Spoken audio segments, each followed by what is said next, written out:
Now, The Edge of Night, next on USA.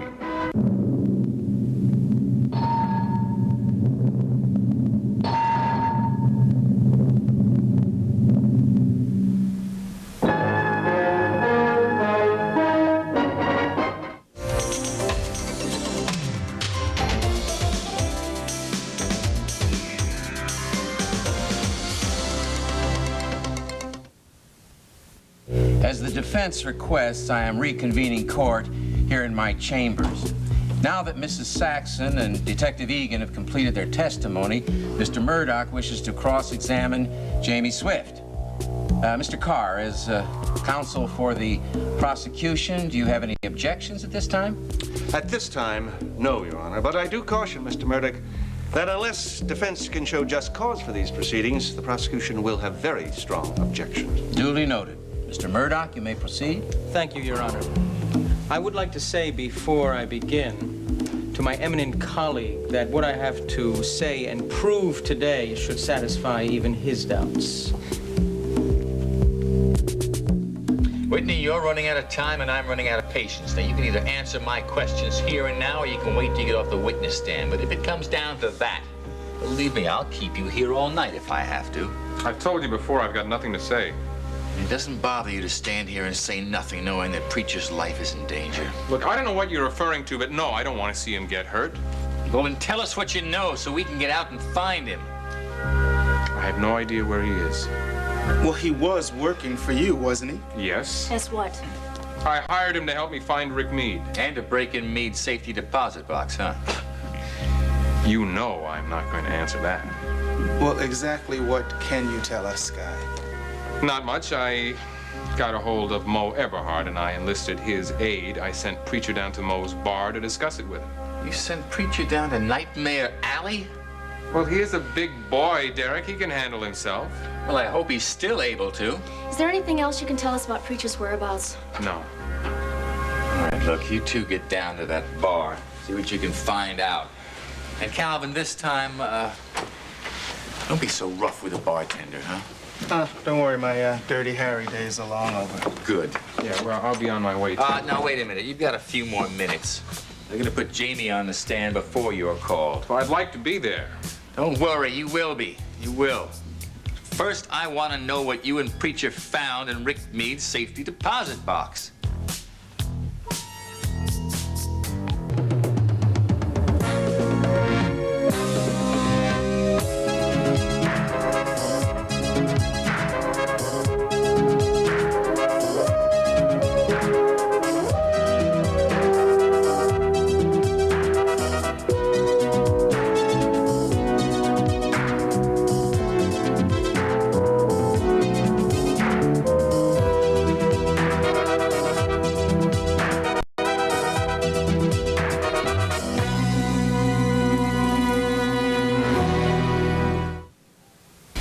Jaime, I want you to continue telling me the truth, just as before, okay?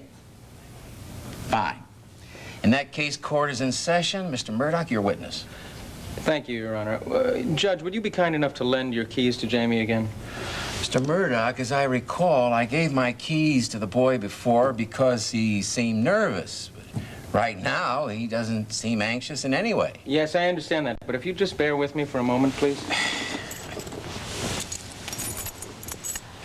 Thank you very much. That's a nice set of keys you got there, Jaime, isn't it? You like to play with keys, don't you? I have lots of them. I'm sure you do. Did your dad ever give you keys to play with? When did he do this? When we moved into the new hotel room. Was that the room at the Monticello Arms Hotel? Damn it, I'm beginning to see where he's heading. What do we do? Just like in chess, Pete, you wait for your opponent to make a wrong move. Jaime, tell me, did your dad ever give you a key to the new apartment? Now, your dad's a lawyer, so he has lots of keys, right? And your mom has lots of keys, too. Do you know where she keeps them? In a drawer in her bedroom. Mm-hmm. Now, do you still have the key that your father gave you? I lost it. Do you remember where you lost it? At my mom's, I think. Mrs. Whitney, please. Your Honor, I have no further questions. Mr. Carr, do you wish to cross-examine? No, Your Honor. No redirect at this time.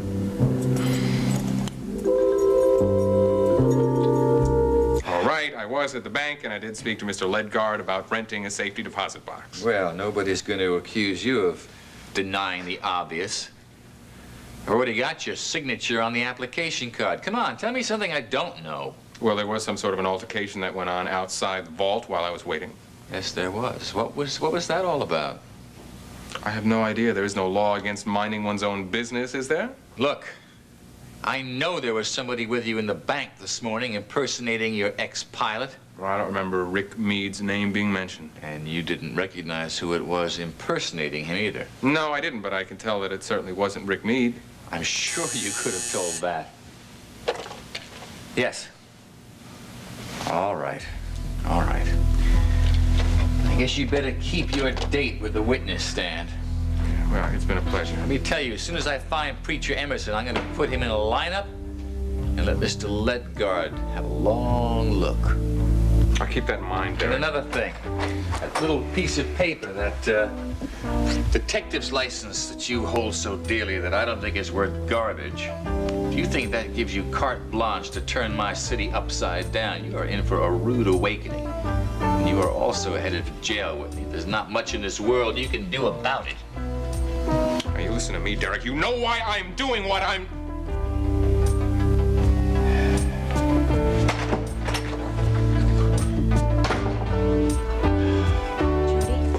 Police will find Preacher. Beth, I'm just so frightened.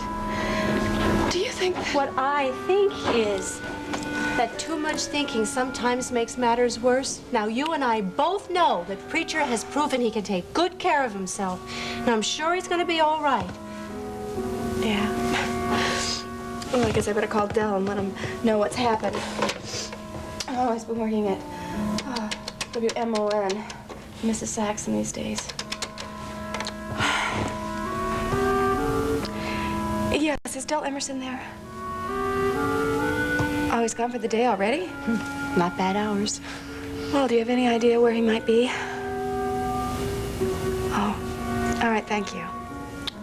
Jody, maybe it's for the best. Hopefully we'll have some good news about Preacher that we can tell Del before he even finds out anything's wrong. Yeah, I hope so. Yeah. Beth, can I ask you a favor? Of course, what is it? I'd really rather not be alone right now, and I know you're very busy, but Oh, please. Come here, I'd be happy to keep you company for as long as you like. Thank you very much.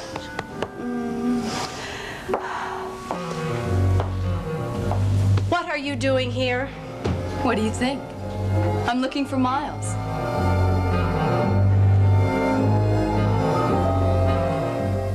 I'm sorry, Miles isn't here right now. Well, he isn't at his office or the hospital or the forensic lab, so I assumed he might be here. Well, as you can see, he isn't. That's obvious. It's also obvious that I came at a bad time.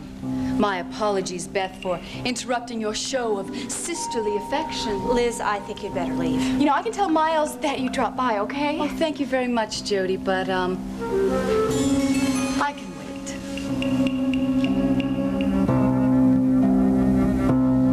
Derek, I got your message. Any word on Preacher?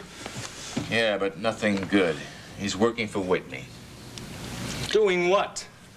Oh, God only knows, but I do know Mo Eberhard's got something to do with it. Mo Eberhard? Yeah, Whitney sent him down to Nightmare Alley to see Mo, and nobody knows what's happened to him Now, listen to me, Derek.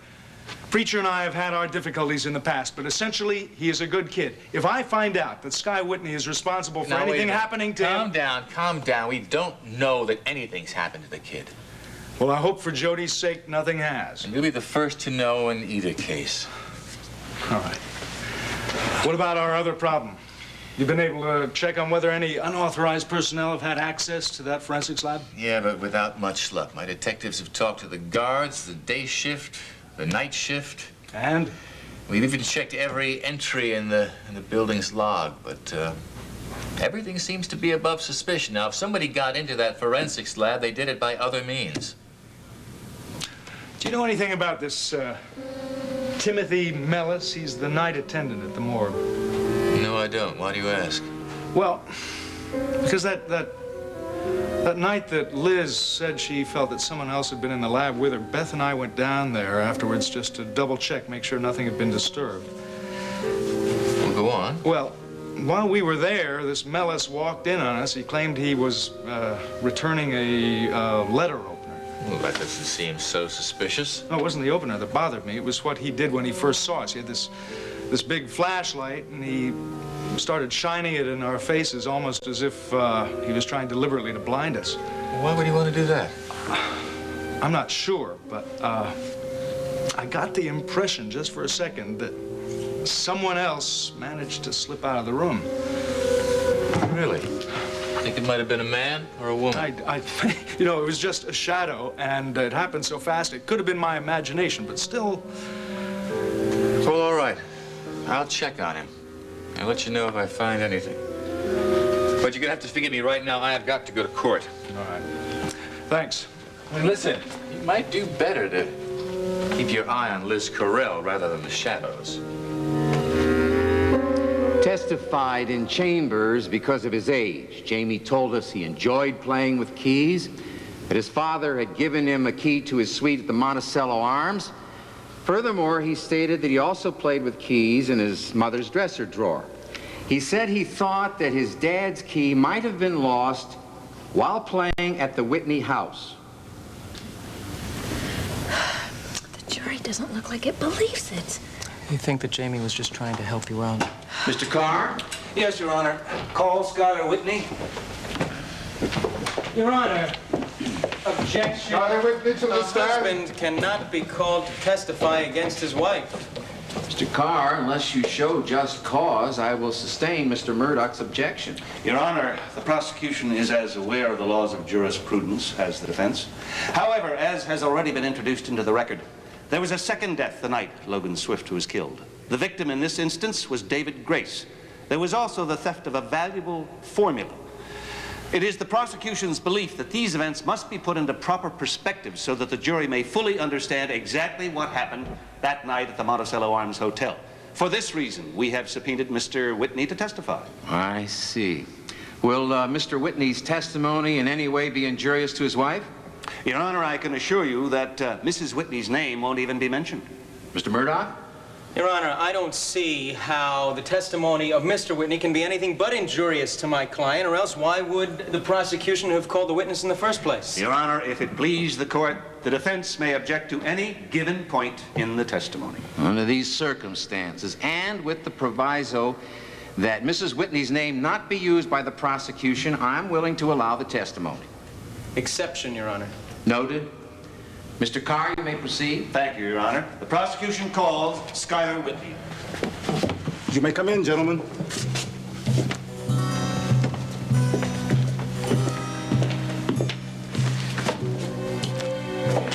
You solemnly swear to tell the truth, the whole truth, and nothing but the truth? I do. Be seated. Mr. Whitney, I'd like you to tell the court about your movements on the night of July 16th, beginning with your arrival at Geraldine Saxon's room. Well, I got off the elevator at approximately 12:15 p.m. I saw Mrs. Saxon, my aunt, there in the hallway. Can you describe her behavior? Yes, she was very upset. I asked her what the problem was. She said Extraordinary. At approximately what time did you hear the alleged shot outside Logan Swift's room? approximately 12:30. And what did you do? I went to Logan's room. The door was locked, and I broke it in. And found what, Mr. Whitney? I found Logan Swift. He was lying on the floor, propped up against the sofa, and he was dead. Let's go back for a moment and talk a bit about the sound that you heard in the hallway. Sound? I heard a gunshot. A loud crack, perhaps? Something like that. Are you absolutely certain that what you heard was a gunshot? I'm sure you realize that a pistol sounds far differently inside than it does out of doors. Oh, yes, I do realize that. The sound that I heard was a gunshot. Did anyone else hear it? Yes, Ludwig Crick. Well, unfortunately, as the court knows, Mr. Crick is no longer in a position to corroborate your testimony. Well, yes, but as the court may also know, before he died, he told myself, he told my wife, Dell and Preacher Emerson, and Alicia Van Dyne that he did hear the shot. And under what circumstances did Mr. Crick make this remarkable statement? Circumstances? Was he acting freely, without fear? Well, I was holding a gun on him, but he did indeed volunteer this information. Mr. Whitney, you believe that Crick's testimony would exonerate you in the killing of Logan Swift, didn't you? I certainly did, otherwise I wouldn't have jumped bail for it. Tell me, Mr. Whitney, did Mr. Crick, knowing he was caught, propose any kind of deal to you? Yes, he did. What was that deal? He offered to testify in my behalf in a written statement if I were to let him go free. And did you accept his offer? No, I didn't. Why not? You had everything to gain. I've got a conscience, Mr. Carr. And I would have found it difficult to go to sleep at night if I had let a known murderer go free. Very commendable. In fact, I feel the same as you do about freeing murderers. Your Honor, objection. Counsel is editorializing. Sustained. Go on, Mr. Carr. Thank you, Your Honor. Now, Mr. Whitney, you're telling us that Mr. Crick agreed to testify that he heard a shot while you were in the hallway.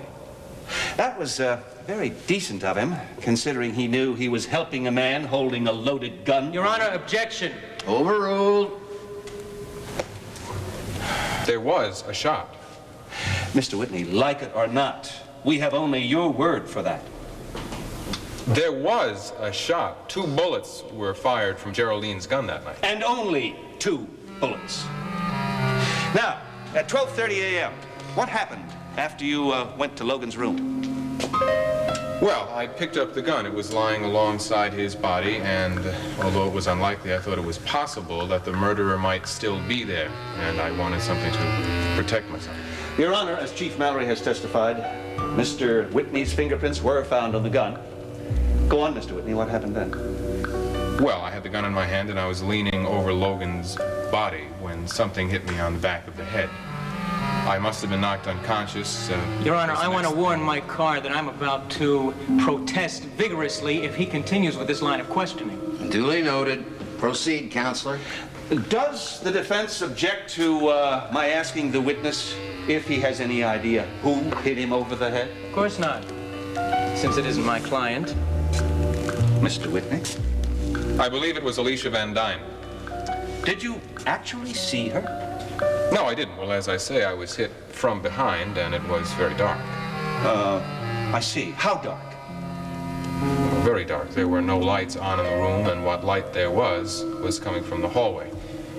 And yet, I'm still certain that it was Alicia who hit me on... Your Honor, I have no further questions. Mr. Murdoch? No questions, Your Honor. What about the formula? What about Whitney's statement? I already told you I can't use that statement. Mr. Whitney, you may step down. Your Honor, I have more to testify. Oh, I'm sorry, Mr. Whitney. The questioning is over. I've already walked a very thin line allowing you to testify this much. I have no intention of allowing you to cross that line. Murdoch? No questions. Mr. Whitney, step down, please. Mr. Carr? Any other witnesses? Your Honor, at this time, I would like to recall Chief Mallory to the stand. After that, the prosecution will rest. Mike is going to prove to them that there was another shot fired that night, and there's not a damn thing I can do about it.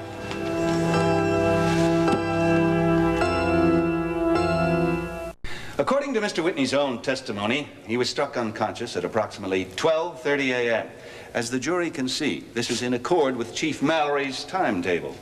Chief, would you care to continue with this chain of events? Well, we have from Gunther Wagner's testimony that when he arrived home at 12:50, he found Mrs. Whitney. And then at 1 o'clock, Detective Egan arrived. Thank you, Chief. You've made a very clear and concise timetable. With the exception of one gap that occurred between 12 midnight, when Mrs. Whitney dismissed her babysitter, and 12:30 a.m., when Mr. Whitney was struck unconscious. Yes, well, up to this point, we have not been able to trace her whereabouts at that time. Again, thank you, Chief Mallory. Your Honor, members of the jury, I intend in my final summation to fill that blank. No further questions, Your Honor. You may step down, Chief Mallory. Mr. Murdoch, are you prepared to call your first witness? Yes, Your Honor. The defense calls Alicia Van Dyne to the stand. What's the point? Without having Meade here, Alicia can deny everything. Look, Sky, the prosecution has left us with only 2 witnesses to call, Alicia Van Dyne and your wife, and I'm not about to call Raven to the stand until I can find some kind of crack in Mike Carr's case. I'm gonna see if I can find some information on Preacher.